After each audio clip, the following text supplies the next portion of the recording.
No, no, slick back. That's what I said. Slick back. No, nigga, I'm a pimp named Slick back. Pimp named Slick back. Pimp named Slick back. Nigga, are you deaf? I'm a pimp named Slick. Hai, kami dari kelompok 3 di sini mau ngelakuin survei di keripik pisang Asia. Selamat menyaksikan.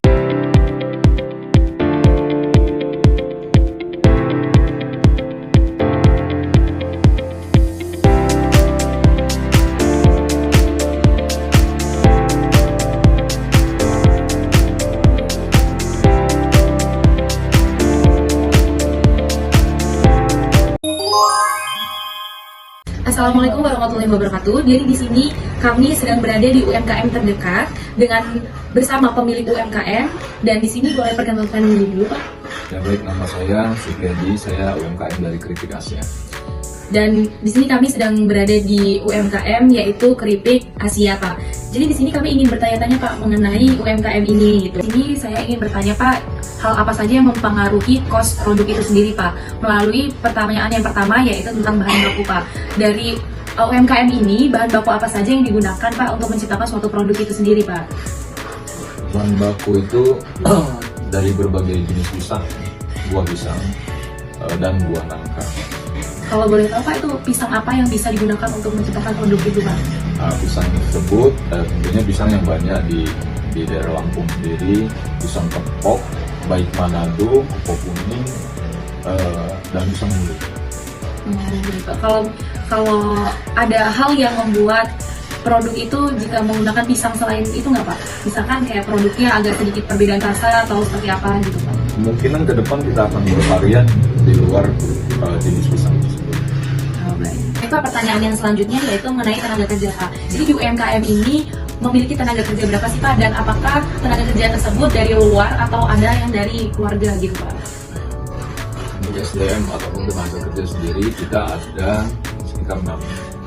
6 itu dari luar dan 1 khusus dari dalam sendiri, yaitu istri saya. Itu untuk SDM, untuk bekerja di bidang administrasi pembukuan dan data. Nah, untuk pekerja lainnya itu ada 6 dari luar, baik pengupas, suhu, bahkan untuk produksinya itu memang dikhususkan warga sekitar. Karena saya punya satu misi, saya ingin mempekerjakan memanfaatkan warga sekitar yang memang membutuhkan lapangan pekerjaan. Baik, Pak. Pertanyaan selanjutnya yaitu tentang overhead di UMKM ini, Pak. Jadi kan setiap UMKM memiliki biaya overhead atau biaya tak terduga gitu ya, Pak. Kalau di UMKM ini biaya overhead itu apa aja, Pak? Untuk saat ini, khusus Keripik Asia sendiri, biaya overhead itu tentunya pengaruhnya dari alam. Seperti kenaikan bahan baku, kenaikan pisang, dan nangka, dan lain-lain. Bahan baku itu naiknya luar biasa. Nah, itu yang membuat overhead atau pembengkakan dalam produksi ya.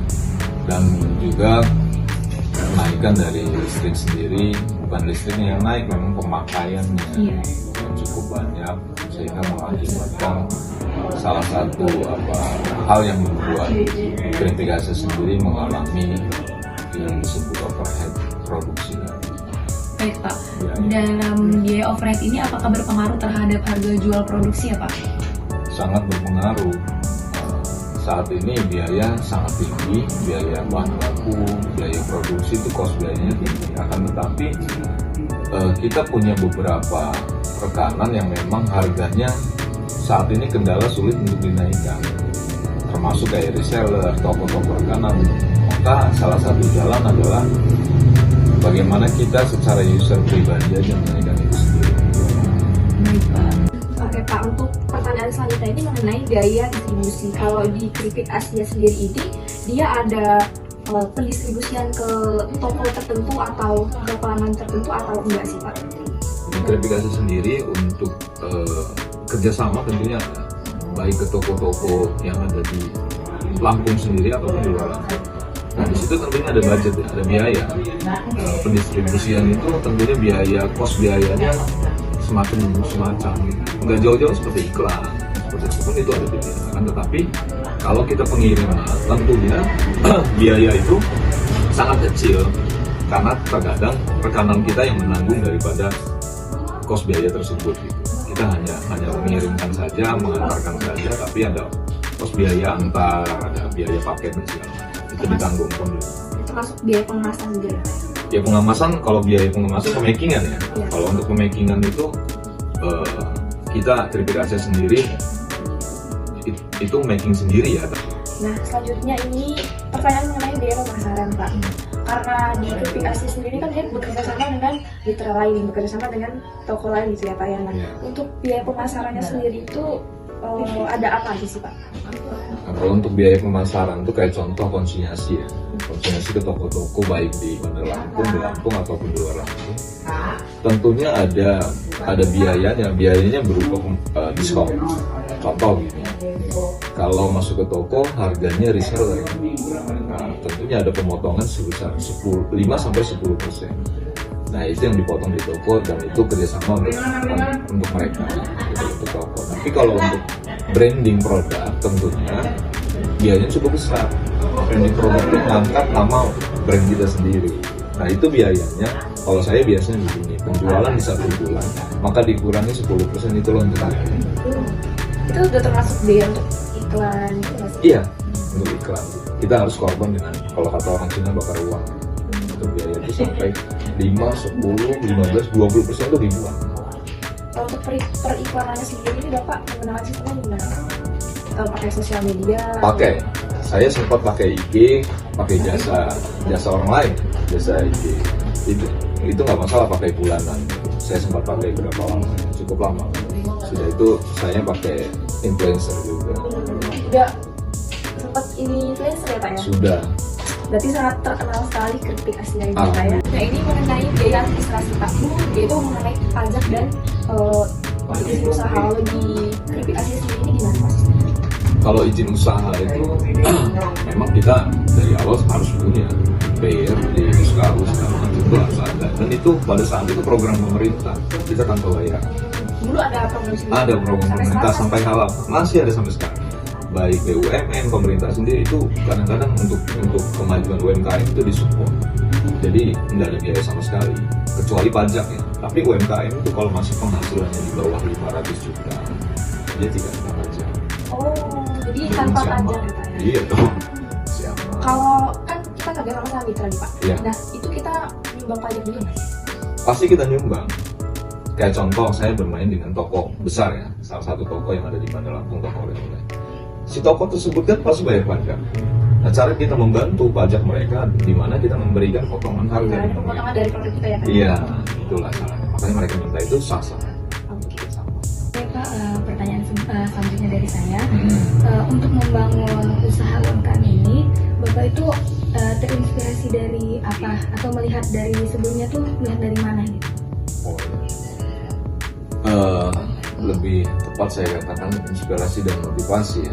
Saya dulu seorang karyawan perusahaan, saya dan istri sama-sama di bidang keuangan. Terus kita putuskan untuk berhenti bekerja. Dan istri saya dari bank, saya dari finance juga. Kita berhenti, terus kita buka usaha kecil-kecilan yang saat itu memang luar biasa hebatnya cobaan. Kita akhirnya dari 0.0 dengan modal hanya di bawah 500.000 kita buka itu. Dan saya terinspirasi begini. Kenapa saya buat oleh-oleh keripik? Keripik ini satu bentuk makanan yang modalnya tidak terlalu besar untuk langkah awalnya. Kedua, bahan bakunya memang berlimpah di Bandar Lampung sendiri karena kita akan buat keripik pisang Lampung gitu. Nah, dan Lampung kedepannya akan menjadi kota di mana dihinggapi oleh para turis-turis baik mancanegara dan lokal. Itu sasaran saya, maka saya buat itu. Penelitian pasar sendiri itu Bapak melakukan surveinya tuh awalnya gimana sih, Pak? Ilmunya dari mana? Untuk proses ya, produksi ya. Sebetulnya ilmunya pendek ilmunya penting ada kemauan awal dasarnya, ada kemauan, ada keinginan buat, sampai akhirnya saya coba membuat sebuah kuliner ya, yang sebetulnya itu nggak asing lah. Keripik itu udah nggak asing gitu, oleh-oleh khas Lampung. Tapi saya buat inovasi yang beda. kok saya bisa dapet itu ilmu untuk inovasi. Kayak biasanya umumnya kan keripik biasa ya, asin manis, yang bubuk. Saya buat waktu itu yang merah, yang lumer gitu. Sehingga orang bingung. Ada pembeda. Nah, ini ada inovasi gitu, rasanya macam-macam. Nah itu saya belajar. Waktu itu saya membuka sebuah YouTube. Saya buka YouTube. Di situ memang nggak keripik yang dia buat, tapi panganan lain yang memang dibuat lumer dengan versi yang sama. Saya coba aplikasikan itu, saya coba ngeracik bumbu, saya buat itu, dan saya survei ke pasar. Pasar jarang sekali punya itu. Maka nah alhamdulillah diminati. Sasaran saya dulu adalah anak-anak muda. Untuk keberlangsungan selanjutnya itu pasti Bapak membutuhkan evaluasi atau konsultasi dari pelanggan Bapak sendiri gitu. Jadi apa Bapak secara rutin melakukan interaksi secara langsung dengan pelanggan mengenai apa yang Bapak jual itu sendiri? Jadi semacam evaluasi untuk saya sendiri ya. Jadi sebetulnya memang itu wajib ya. Bisa dikatakan kalau ada kalimat penting tidak penting, tapi bagi saya itu penting. Karena untuk menerima kritikan dan saran itu adalah nomor satu untuk kritik memajukan saya sendiri. Nah, saya selalu bertanya dengan pelanggan bagaimanakah kepuasannya, baik dengan pengiriman, dengan penjualan dan rasa yang dimiliki oleh kritik. Saya alhamdulillah memang awal banyak kritik dan kritik itu sifatnya membangun. Nah, saya tampung semua, saya salin semua, saya tulis semua kritik itu. Bahkan saya haus dengan kritik waktu itu. Kalau ada orang makan kritik saya nggak ngeritik saya sempat marah. Harus kritik saya. Dan saya evaluasi itu, baik di produksi, baik di bahan baku yang tadinya contoh bahan baku asal datang saya beli aja, sekarang enggak. Sekarang datang saya solder. Saya nggak apa-apa beli mahal. Saya pilih yang terbaik. Saya beli lebih mahal nggak apa-apa. Dan produksi pun sekarang sangat hati-hati karena finalnya ada di produksi dan terakhir di pemaking. Nah, itu sangat krusial, sangat bahaya. Mengedepankan kualitas ya? Ya, kualitas paling utama. Kualitas dan pelayanan paling utama. Terima kasih Pak. Iya. Pertanyaan selanjutnya nih Pak, mengenai modeling statistik. Nah, dalam studi produksi, Bapak itu kira-kira dapat menghasilkan berapa kilo keripik pisang sih, atau dalam waktu berapa lama? Oh iya, kalau bicara sebetulnya kapasitas, saya biasanya hitung bulanan, tapi kita berikan harian ya. Kalau untuk harian biasanya kapasitas saya hanya 2 mesin. Kalau untuk yang pakai oven ya, kalau dalam satu hari, kalau oven itu bisa menghasilkan paling nggak 25 kilo keripik jadi ya. Keripik jadi, tapi untuk bahan bakunya bisa sekitar satu hari itu 1 kintal satu hari. Itu untuk yang jenis oven, tapi untuk yang jenis manualnya bisa satu hari itu 2 kintal. 2 kintal itu bisa menghasilkan sekitar 40 kilo. Jadi dalam kapasitas keseluruhan kalau di total hanya bisa menghasilkan sekitar 65 kilo. Tinggal kalikan aja tiap bulan. Itu untuk jadi ya, untuk keripik ya, bukan untuk bahan baku. Kalau untuk bahan baku itu bisa 2,5 kintal. Itu masih ada hubungannya ya Pak, tentang perencanaan kapasitas produksi itu. Nah, Bapak itu merencanakannya bagaimana sih Pak, biar keripik pisang itu dapat memenuhi sesuai permintaan pasar? Dan sudah memenuhinya apa Bu? Untuk sejauh ini keripik pisang selalu bisa, alhamdulillah bisa memenuhi itu. Karena memang kita belum buka untuk kerjasama di luar lagi ya. Kecuali kalau kita buka keran lagi, maka kita harus nambah lagi itu volume. Nah, tapi untuk saat ini kita sudah bisa mencukupi. Hanya kondisi alam yang saat ini yang bikin bukan hanya saya tapi semua UMKM keripik itu mengalami kesulitan di bahan baku, maka pemenuhan itu tidak bisa maksimal dikarenakan bahan baku ya, bukannya SDM kita tapi bahan baku. Terakhir nih Pak, mengenai evaluasi dan revisi. selama beberapa tahun ini Bapak sudah melakukan evaluasi produksi atau revisi mengenai UMKM tentang seperti tenaga kerja atau dalam memproduksi produksinya. Baik, kalau untuk revisi, untuk ini apa verifikasi sendiri ya? Iya.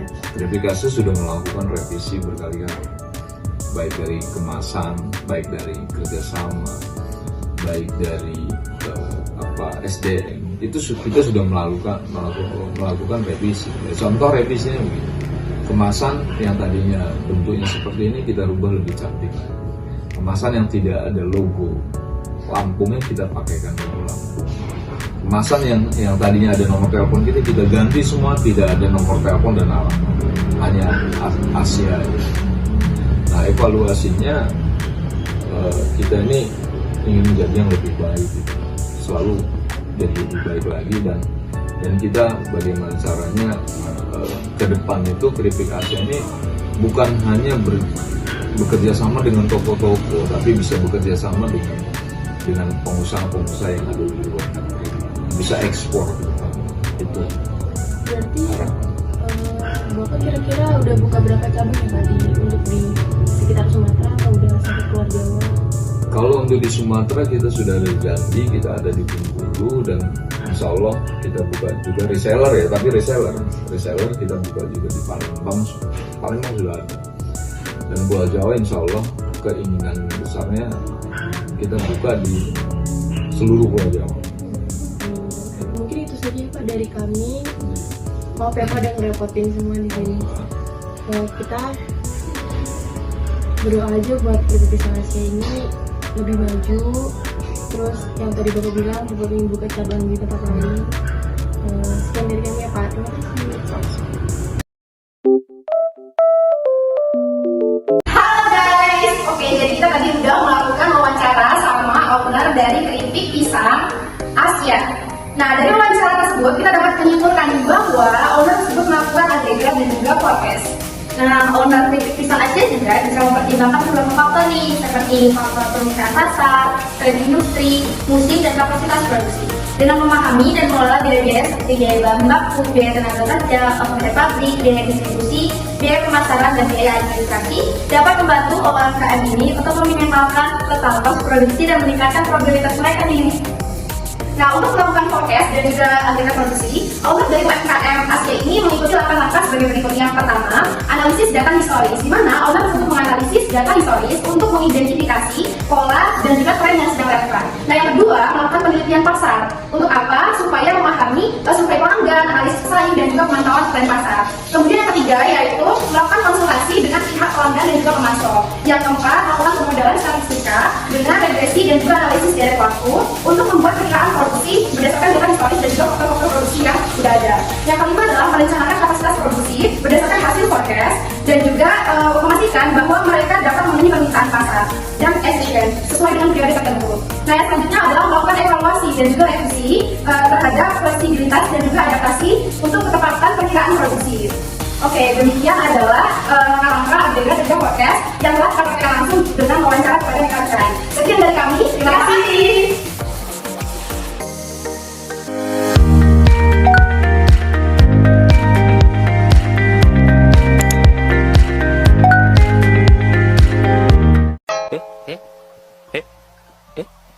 Buat kalian yang mau cobain keripik Asia, jangan lupa beli ya dan datang ke lokasinya di Jogja.